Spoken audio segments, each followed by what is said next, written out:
Հայաստանաբնակ եզդիները գարնան գալուստը ասոցացնում են կլոճ ասերեսալե կամ տարեգլխի կլոճ տոնի հետ։ Գաթան թուխվում է ամեն տարի մարտի 13-ին հաջորդող առաջին չորեքշաբթի օրը։ Թխելուց առաջ կլոճի խմորի մեջ ուլունք կամ մետաղադրամ են դնում։ Կան ընտանիքներ, ովքեր սերնդեսերունդ են փոխանցում գաթայի ուլունքը։ Ասում տատի ինձ կանից, որ այս տարի էլ ինձ մտնի։ Հաջողական լինում, ասենք տարի հաջողությունը իրանալին։ Իսկ եղել է, որ մի քանի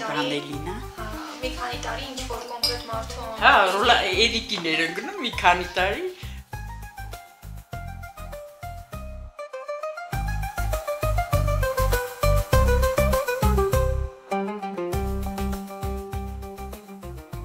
Կլոճը բաժանվում է ընտանիքի անդամների ու սրբերի միջև։ Եթե այն սրբերից մեկի բաժնի մեջ է, այդ սուրբը դառնում է տվյալ ընտանիքի հովանավորը։ Իսկ եթե բաժին է ընկնում ընտանիքի անդամներից մեկին, ապա այդ տարին իր համար հաջողակ է լինելու։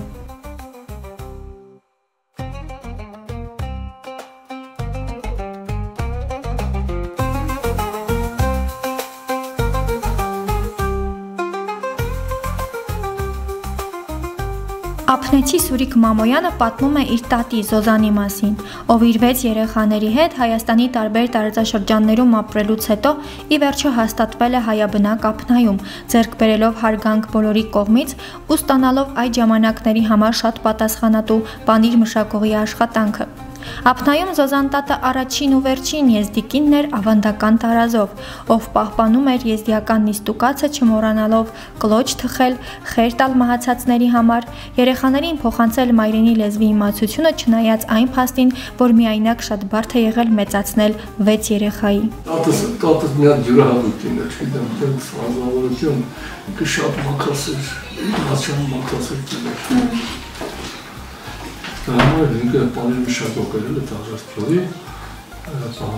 Գաթան կտրվում է տան գլխավոր արական սեռի ներկայացուցիչի կողմից 5-շաբթի օրը, իսկ եթե տան տղամարդը տանը չէ, ապա այն կտրելու պատասխանատվությունն ընկնում է մեծահասակ կնոջ վրա։ Շեշեմս, Գավանե Զարզան, Խաթունա Ֆերխան, Խուդանե Մալե, Մամե Շվան, Շամս, սրանք այն հիմնական սրբերի անուններն են, որոնց կլոճից բաժին է հանվում։ Սրբերի անունները ընտանիքից ընտանիք կարող են ավելանալ, պակասել կամ փոխվել։